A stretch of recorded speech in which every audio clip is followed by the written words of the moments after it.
생존 우선순위 서바이벌 프라이어리티 2025년 9월 14일자를 진행하겠습니다. 1.25 배속을 보시기 바라고요. 보고 나신 후에 구독, 좋아요 눌러주시면 대단히 고맙겠습니다. 오늘의 편집 내용 제목들입니다. 은퇴했더니 나는 누구인가요? 갈 곳도 할 일도 없이 25년 더 살까 무섭습니다. 은퇴자의 X 설계라는 제목으로 김기석 기자가 파이낸셜 타임즈에서 파이낸셜 뉴스에서 보도를 했습니다. 1. 2차 베이비 부모 954만 명이 맞닥뜨린 현실.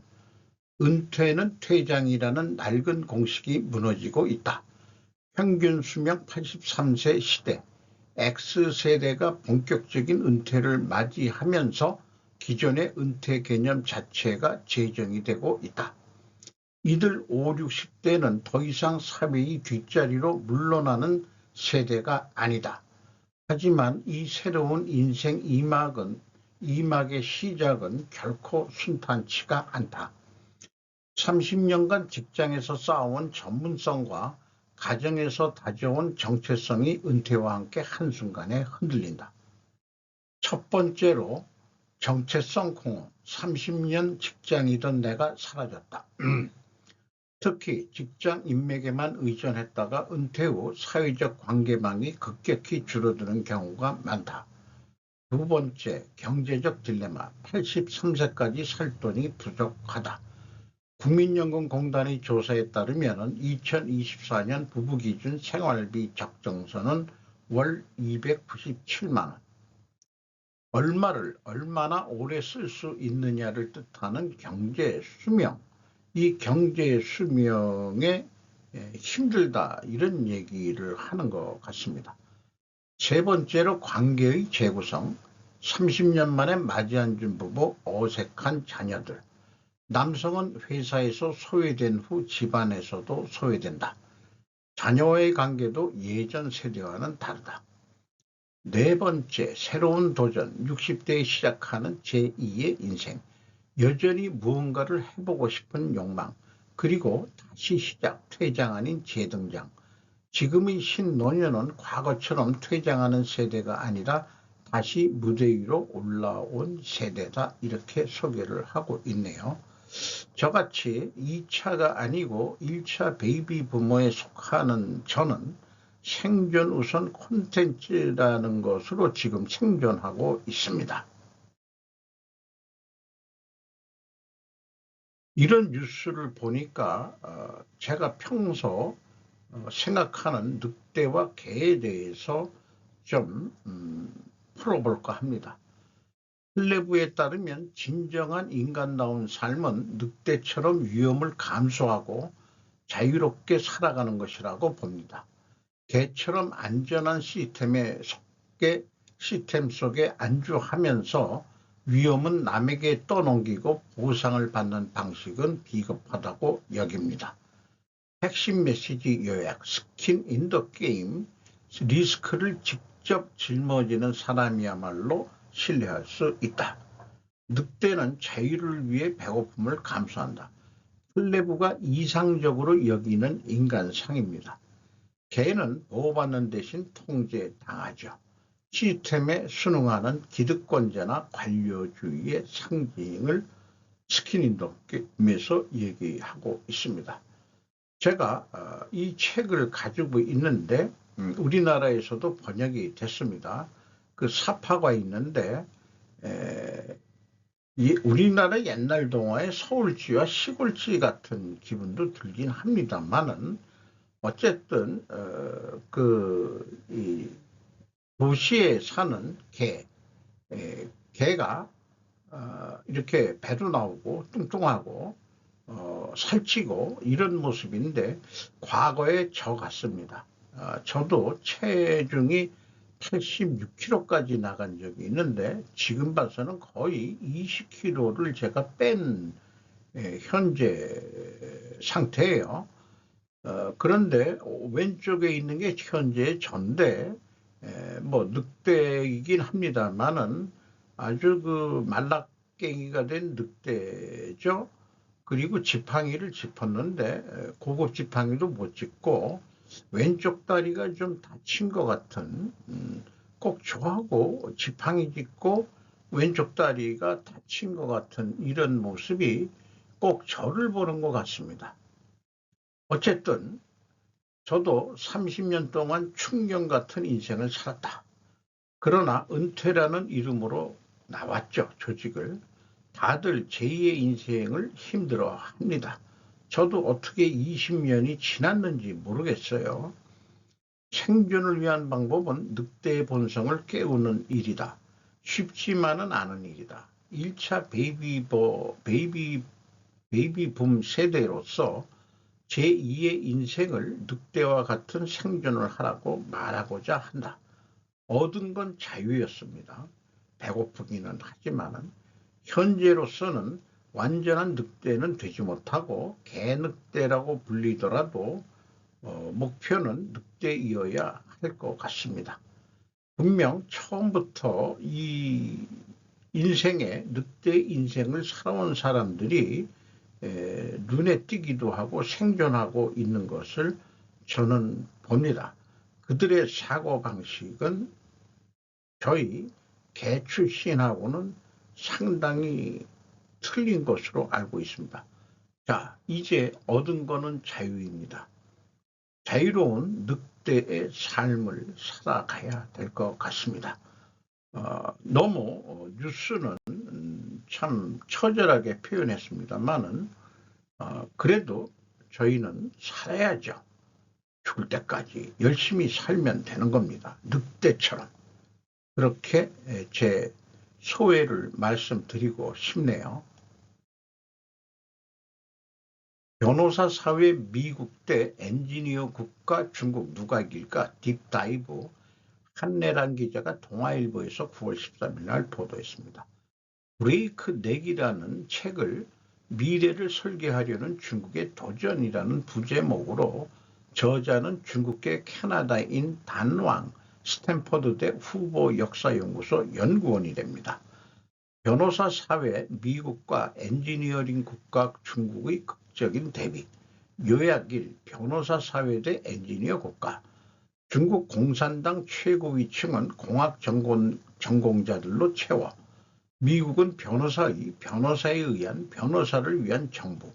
미국엔 인구 10만 명당 400명의 변호사가 있죠. 참고로 한국은 77명. 그리고 변호사들, 특히 미국의 변호사들은 모든 것을 막는 게 특기다. 2008년 3년 뒤인 2011년 중국은 360억 달러 공사비를 들여 베이징 상하이 노선 1318km를 고속철을 놨죠. 캘리포니아는 17년이 지난 현재까지 중간 구간 270km만 건설됐을 뿐 미국 다른 곳도 마찬가지입니다. 지하철역, 버스 정류장, 공중 화장실 등 모든 게 완공까지 너무 오래 걸리고 예산을 초과하고 있습니다. 이와 대조적으로 중국은 구이저우성처럼 가난한 외딴 지역조차 최신식 인프라로 가득합니다. 물론 그 과정에서 상당한 예산 낭비와 부채를 초래했지만요. 중국은 너무 많이 건설해서 문제고 미국은 너무 안 지어서 문제다.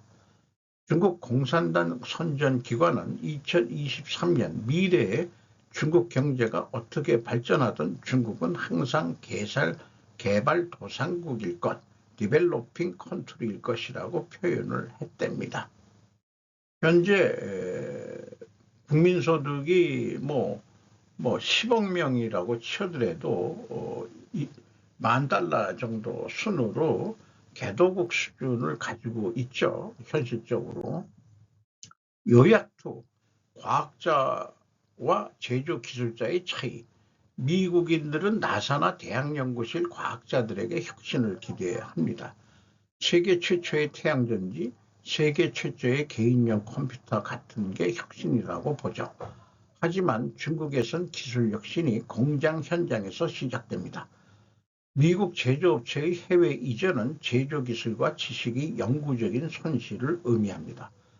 실리콘밸리는 기술의 발명에 집착하지만 실제로는 기술은 사랑과 공정 지식에 가깝습니다. 알고리즘만으로는 전투에서 승리할 수 없다.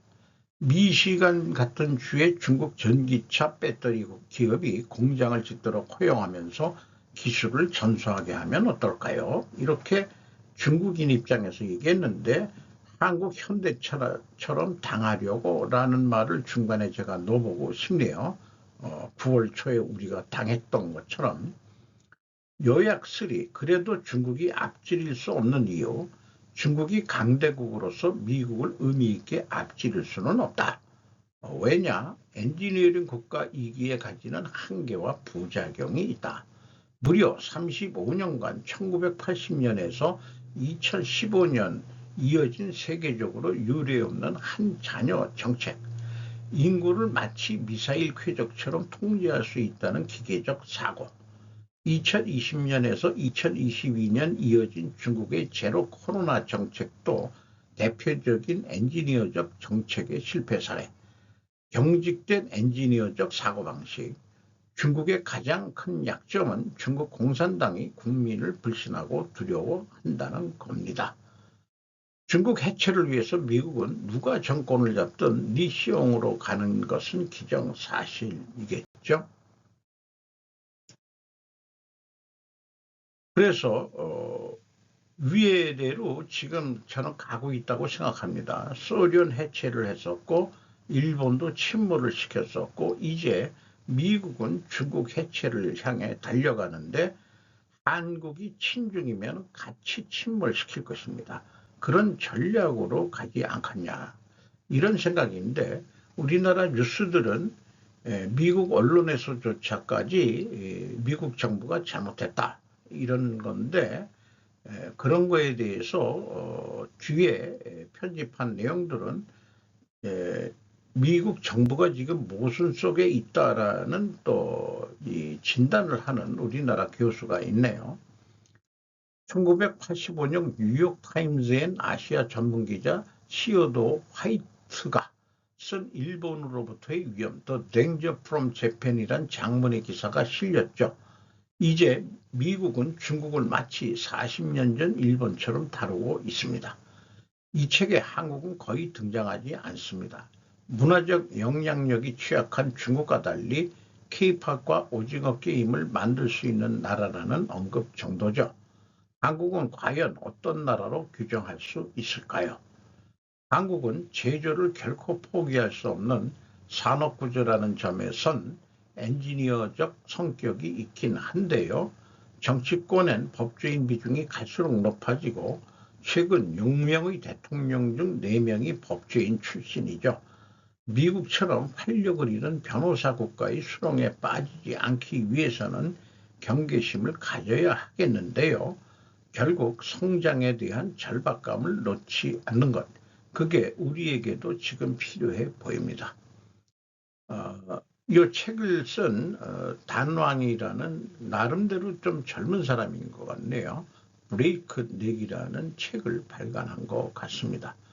그런데 제가 볼 때는 그렇게 변호사 사회 대 그 엔지니어 국가 사회라는 대립 구조로 보기에는 저는 이런 쪽에 글을 전문적으로 풀어내는 사람이 있었으면 좋겠어요. 글로벌 금융자본 세력 로스차일드가 이제 공공연히 노출이 되고 있는데 옛날엔 숨어서 했는데 요즘은 그 수면 위로 나와가지고 영향력을 행사하는 것 같이 느껴집니다. 이 로스차일드 세력은 자유민간 자본주의에도 영향을 미치고 공산국가 자본주의에도 영향을 미치는 것으로 되어 있습니다. 한마디로 대립관계로 해가지고는 이 금융 세력한테 놀아난다는 취지의 분석책을 써낼 수 있는 사람이 있기는 한 것 같습니다만은 이렇게 보는 것이 지금 세상 돌아가는 거를 제대로 인식하는 거 아니겠는가 하는 생각이 있습니다. 미국 기업 온실가스 배출량 의무보고 폐지 관료주의적 절차에 불과. 안효정 기자가 헤럴드 경제에서 9월 13일 날 보도했습니다. 석탄 화력발전소 정유소 등 산업시설 대상. 향후 10년간 3조 3,500억 원 비용 절감 예상. 미국 환경보호청 EPA는 12일 현지 시간 기업의 온실가스 배출량 보고를 의무화한 규정을 폐지하기로 했다고 뉴욕타임즈가 보도했다.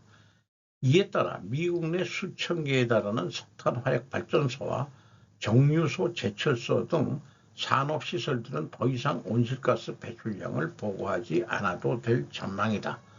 다만 이번 조치는 천연가스를 운반하는 파이프라인 등 일부 석유가스 시설에는 적용되지 않는다.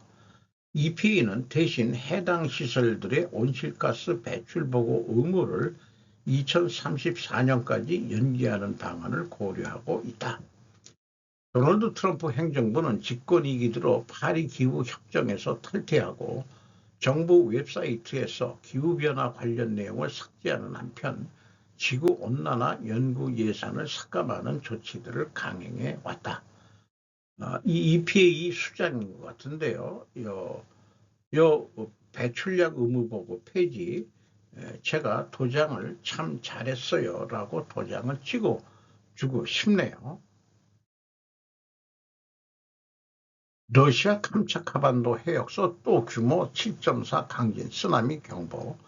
나주의 기자가 한국일보에서 9월 13일 날 보도를 했는데 크게 이번 건은 영향이 7.4도 꽤 높은 건데 없는지 일본 뉴스에서도 눈에 안 띄고 그러네요.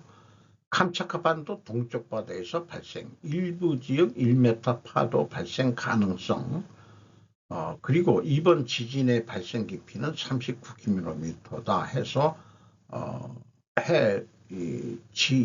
지면 밑에 해수면 밑으로 39km 지하에서 발생이 됐다. 이런 것을 얘기하고 있네요.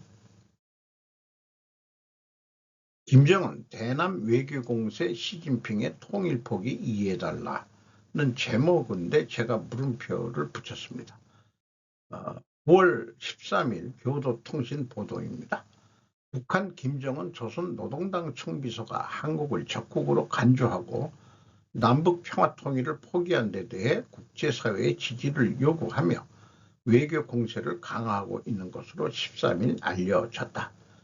김 씨는 8월 이러한 외교 전략을 외무성의 주요 국장에게 지시, 지난 4일 시진핑 중국 국가주석을 만났을 때도 통일 포기 경위를 언급하며 이해를 구했다. 북중 정상회담에 관한 중국 측 발표에 따르면 시 주석은 조선반도 문제에서 중국은 일관되고 객관적이며 공평한 입장을 견지하고 있다며 한반도의 평화와 안정 유지에 전력을 다할 것이라고 강조했다. 다만 통일 포기에 대한 지지는 명기되지 않았다. 3일의 김 씨와 러시아의 푸틴 대통령과의 회담에서도 김 씨로부터 같은 발언이 있어 푸틴 씨는 지지를 표명했다고 한다. 북한은 이달 하순 유엔총회 일반 토론 연설에 고위급 인사 파견을 조율하고 있어 핵보호의 정당성을 알리는 것 외에도 한반도 정세에 대한 주장을 펼칠 가능성이 있다. 북한은 8월 하순 몽골의 학술기관 수장을 약 7년 만에 파견했던 것도 다른 외교 소식통과의 취재로 밝혀졌다. 북한 김 위원장은 다가오는 당대회에서 북한이 핵 정책을 발표할 것. 조이스 리 기자가 로이터에서 9월 13일 날 보도를 했습니다. 북한 지도자 김정은이 다가오는 집권당 주요 회의에서 핵무기와 재래식 군사력을 공동으로 발전시키는 정책을 발표할 것이라고 말했다고 국영 언론 KCNA가 토요일에 보도. 김 위원장은 또한 금요일에 북한군의 사격 훈련을 감독하고 병원 건설 현장을 점검했다. 한편 토요일 KCNA 논평은 다음 주에 미국과 한국이 공동으로 계획한 테이블탑 군사 훈련을 핵전쟁 훈련이라고 부르며 북한의 핵태세를 강화하는 것을 정당화한다고 비난했습니다. 이런 로이터 기사도 있지만 거의 동일한 제목으로 북한 핵무기와 재래식 전력 병진 정책 제시할 것. 그러니까 투트랙을 가겠다. 재래식 무기도 개발을 하겠다. 그런 얘기인데 과거에 있는 포탄 같은 거는 다 러시아에 갔다가 다 써버리고 그런 상황이겠죠. 재래식 무기 군사력 무슨 돈으로 발전시키나.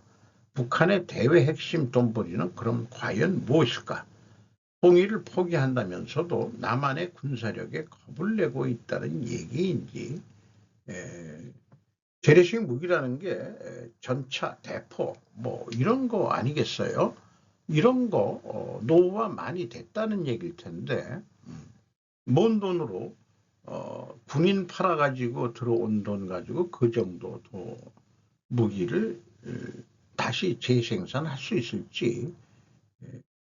그래 놓고서는 무슨 통일 포기를 한다고. 이것도 좀 모순적인 그런 행보를 보이네요. 2200명 대 3300명 경쟁. 슬픈 회계 분석 내용을 HD 현대 일렉트릭과 LS 일렉트릭을 어저께 방송을 했는데 곰곰이 다시 생각해 보면은 매출액이 1조 6천억대로 다 유사한데 내용을 들여다보면은 현대 일렉트릭은 영업이익이 4천억 원대나 나왔는데 LS 일렉트릭은 1,700억 정도뿐이 나오질 않았어요. 한 3배 이상 차이가 나는데 왜 그럴까? 이렇게 핵심적인 원인은 뭘까 하는데 직원 수를 보면은 현대 일렉트릭이 2,200명이고 LS가 3,300명입니다. 그러니까 인당 매출액도 HD는 7억 3,950만 원인데 LS는 4억 8,500만 원뿐이 되지 않습니다. 생산성 6점인데 LS 4.3입니다. 인원을 왜 이렇게 많이 가져가느냐? 매출은 유사한데 자산 규모가 더 크기 때문에 공장에 직원들이 많은데 그럼 상대적으로 못 팔았다는 얘기냐? 그런 건지 자산까지는 비교를 안 해봤습니다만은 이런 차이를 있으면서도 LS는 3,300명이란 직원을 대불고 살고 있다. 이렇게 판단이 되네요. 찰리 커크의 사망 후 사람들은 AOC의 바이럴 발언에 박수. AOC가 뭔가 봤더니 이 여자 민주당 국회의원의 약자인 것 같습니다. 알라나 발코 버즈피드에서 9월 13일 날 보도를 했습니다. 찰리 커크의 사망 이후 알렉산드리아 오카시오 코르테즈 AOC의 손가락질과 총기 안전법안의 중요성을 비판하는 발언이 입소문을 내고 있다. 그녀는 우리가 뭔가 할 건가요? 라고 물었습니다. 아니면 수사하게 대해 논쟁할 건가요? 플로리다 공화당 의원 안나 파울리나 루나는 민주당 의원들에게 여러분이 이 일을 일으켰습니다. 이 찰리 커크가 암살을 당했죠. 그래서 그것이 지금 민주당 탓으로 공화당은 돌리고 있습니다. 같은 날 도널드 트럼프는 백악관 성명에서 손가락질을 더욱 강화했습니다. 수년 동안 급진 좌파의 사람들은 찰리와 같은 훌륭한 미국인들을 나치와 세계 최악의 대량 살인자 및 범죄자들에 비유해 왔습니다. 그런데 최근에 이 찰리 커크라는 사람은 극우로서 공화당이 자기 말 안 들으면은 공화당이 40석을 잃을 것이라고 또 협박까지 하는 밀어붙이는 그런 행태를 보였었다고 그러죠. 그래서 과연 그 찰리 커커를 누가 죽였을까? 민주당이 어떻게 생각하면 구구적으로 나가서 점수를 잃는 상황일 수도 있는데 그런 찰리 커커를 민주당이 왜 죽였겠냐 이런 뜻으로 이 AOC는 얘기하는 것 같습니다. 저명한 우파 계정인 틱톡의 립스는 이것이 전쟁이다라고 선언했고 앨런 머스크는 좌파를 살인의 정당이라고 불렀습니다. 민주당이 일으킨 일이라는 수사에 대해 AOC는 반격에 나섰습니다. 총기 안전법안이 이 집에서 통과되는 것을 막기 위해 평생을 헌신해온 사람이 자신을 제외한 다른 사람을 비난한 권리는 없다고 생각합니다. 영어식 표현의 직역이 뭔 말인지 잘 모르겠습니다. 소리내어 읽어서 이해하기 뉴스 시간인데 읽고도 요거는 미국식 표현에 저는 익숙하지 못하겠네요. 말을 돌려서 간접적으로 하는 것들이 미국식 표현인 모양입니다. 정치인이 행동하지 않는 말을 탓하려고 할 때는 그들의 행동과 기록을 살펴봐야 합니다. 뭐 이런 식으로 AOC가 얘기를 했다는 거예요. 좀 이번 암살 사건이 의문점이 많다. 이런 의견도 많습니다. 북대서양 조약기구 로산 원유 구매 중단 중국의 최대 100% 관세 제한 트럼프 미국 대통령 지지통신 외신부가 9월 13일 날 보도를 했습니다. 트럼프 미국 대통령은 13일 자신의 SNS를 통해 북대서양 조약기구 회원국들의 러시아산 원유 구매를 중단하라고 요청했다. 러시아로부터 원유를 구입하는 중국에 50 내지 100%의 관세를 부과하는 것도 제한했다. 러시아의 자금원을 끊어 우크라이나와의 정전을 향해서 압력을 강하게 하려는 목적이 있다고 보여진다. 트럼프 씨는 나토 전 가맹국이 러시아산 원유의 구입을 그만두면 나는 러시아에 대한 대규모 제재를 과한다 라고 강조. 중국은 러시아에 큰 영향력을 갖고 장악까지 한다며 중국에 대한 강력한 2차 관세가 이 터무니없는 전쟁을 끝내는 데 일조할 것이라고 설명했다. 대중 추가 관세에 대해서는 우크라이나 전쟁 종결 후에 철폐할 생각을 나타냈다. 어쨌든 미국은 우크라이나 전쟁이 장기전이 될 것 같지만은 그것이 끝나는 것을 시점으로 해가지고 미국의 관점은 모두 그 대중국으로 선택과 집중을 할 것이라고 예상이 되죠. 내란 특별재판부는 위헌, 상권분립 법치주의 허무는 불법 국가 간다. 정경진 기자가 뉴데일리에서 9월 13일 날 보도했습니다. 어저께도 딴 언론에서 나온 건데 뉴데일리가 9월 13일 날 보도를 했네요. 내란 특별재판 설립, 상권분립 자체 허무는 것, 평등권 침해이자 법치주의 파괴, 헌법을 무용화시키는 것, 불법 국가로 가는 길, 국민의 요구라고 특정 정당 지지층 목소리 포장한 것. 전문가들은 위헌 소지가 있는 정도가 아니라 명백한 위헌이라며 법치주의 근간을 흔드는 위험한 발상. 특정인 사건을 겨냥한 법은 법이 아니다. 인민재판 될 것. 한마디로 윤석열과 그의 협조했던 그 계엄 세력들을 겨냥한 법이다. 이런 거네요. 저는 개인적으로 친위 구테타적인 성격인 계엄은 저는 그건 내란이 아니다. 권력을 가진 사람이 뭘 저지른 일이 무슨 내란이냐. 정부를 전복하려는 자들이 꾸미는 거를 내란이라고 그러지. 내란을 아무 데나 갖다 붙여가지고 뭐 윤이 잘했든 못했든지 간에 전 대통령을 내란죄로 죽이려고 하는 것 같습니다. 헌법에 근거 없는 제도, 독일 나치의 전철을 밟을 수 있다. 저도 요즘 나치 더블당이라고 부르고 있습니다. 법적의 사법권이 입법권에 종속될 수 없어 명백한 위헌. 상식적으로 조선시대보다 못한 나라가 되는 것. 법치국가가 아니라 불법국가가 된다.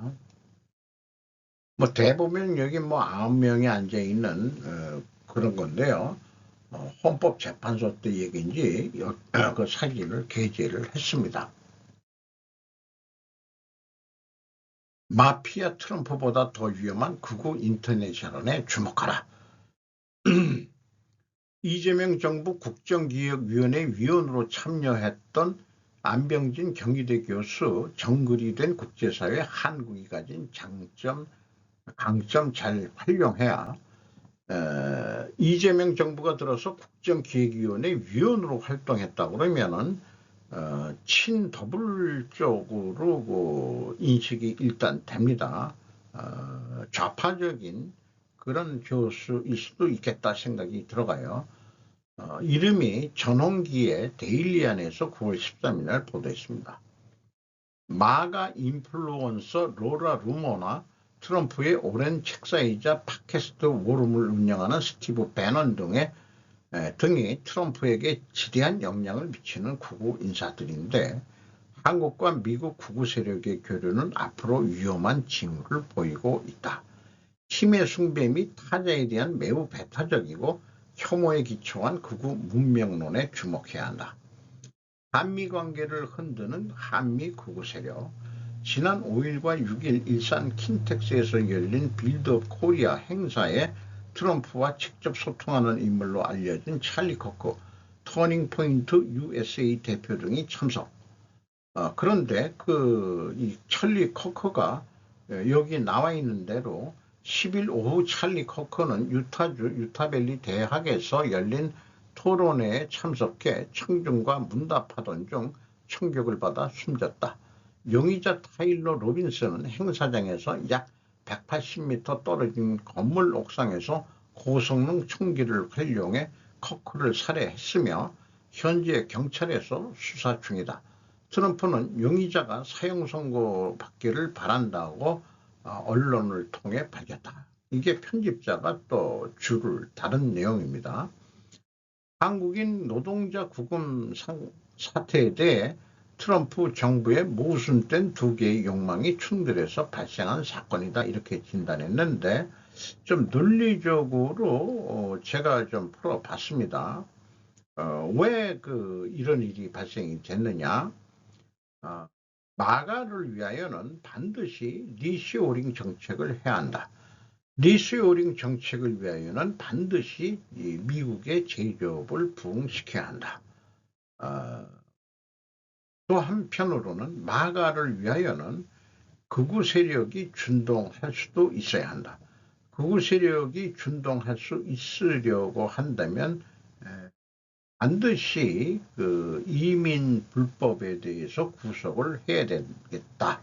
이런 얘기가 되겠습니다. 그래서 트럼프 행정부에서 모순이 일어났다. 이렇게 볼 수 있겠죠. 해결책은 저는 개인적으로 우리나라가 취업비자 TO를 늘려서 꽤 많이 받아야 된다는 결론뿐이는 안 날 것 같습니다. 그러니까 지금 한미 무역 관세 협상에 우리가 사인을 안 하고 있는 것 등등이 또 정치적인 배후의 목적이 있는 거 아니냐, 배후적인 그런 생각도 들어가죠. 자, 사진 그냥 참고적으로 모아봤습니다.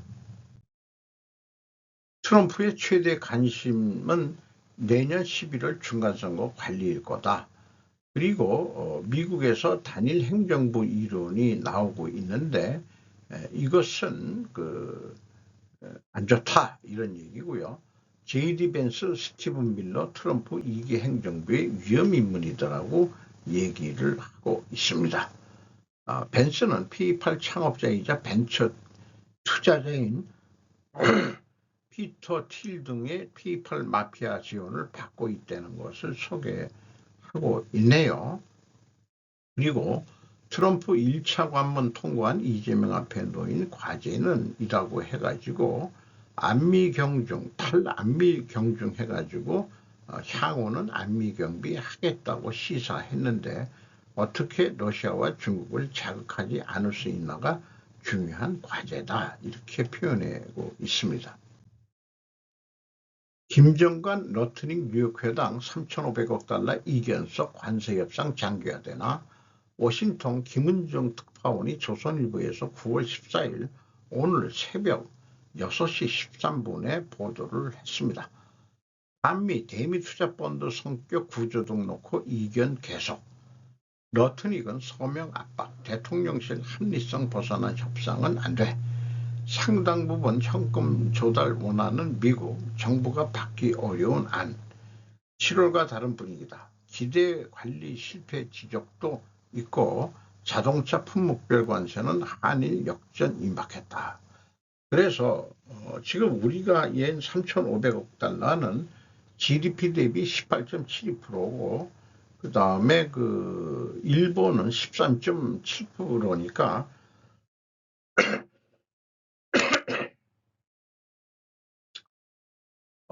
우리가 불리하다는 얘기죠. 5% 이상 우리가 더 많이 내는 거다. 그러니까 지금 뭐 이 상무 산업장관이 가가지고 했는데 돌아왔대는데 뭐가 제대로 풀린 것 같지도 않고요.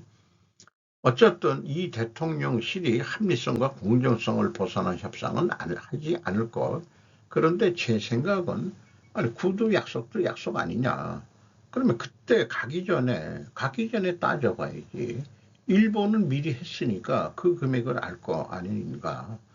구두 약속을 해놓고 종이 내밀고서 사인했더니 못 사인하겠다 그러면은 이것도 신사 협정 위반 같이 보이겠죠. 미국 입장에서는 그렇게 생각이 들어갑니다.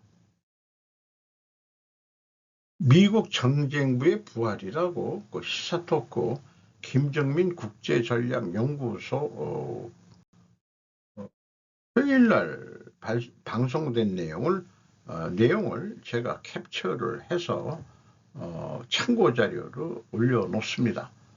시간이 되시면은 천천히 읽어봐 주시면은 감사하겠습니다. 그리고 제 의견을 좀 말씀드리면은 멀리 공격할 수 있는 무기를 개발한 미국, 중국 새로운 무기 소개한 것 없다. 전승절에.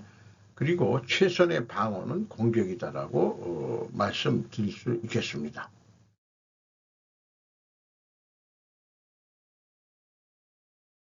한동훈, 정청래 저질 복수국 결말은 민주당 정권 초단기 자멸. 하어영 기자가 한겨레에서 9월 14일 09시 23분에 보도한 내용입니다. 같은 날 정청래 더불어민주당 대표가 사법개혁에 대한 법원 내부 우려의 목소리에 대해 사법개혁은 사법부가 자처하는 것이라고 말한 데 따른 것이다. 정청래 민주당 대표가 민주당식 사법부 파괴의 진짜 이유를 대선 때 후보 바꾸려 한 것. 이렇게 됐고 저런 지저분한 저질 발상보다 아닌 척도 안 하고 본심 드러내는 게 더 놀랐다. 한편 지난 12일 전국 법원장들은 서초동 대법원에서 전국 법원장 회의 임시회의를 열어 여당의 사법개혁 추진과 관련해 사법 독립은 반드시 보장되어야 한다며 제도 개편 논의에 사법부 참여가 필수적이라고 공식 입장을 낸 바 있다는 것을 소개를 하고 있습니다. 한동훈 씨는 국민의힘 당대표를 쫓겨났기 때문에 당원이지만은 현재로서는 주로 SNS 계정을 가지고 나름대로 정치 활동을 그만둔 게 아니고 지금 제 생각에는 은둔 모드에 있다고 생각이 들어가네요. 이상 마치도록 하겠습니다.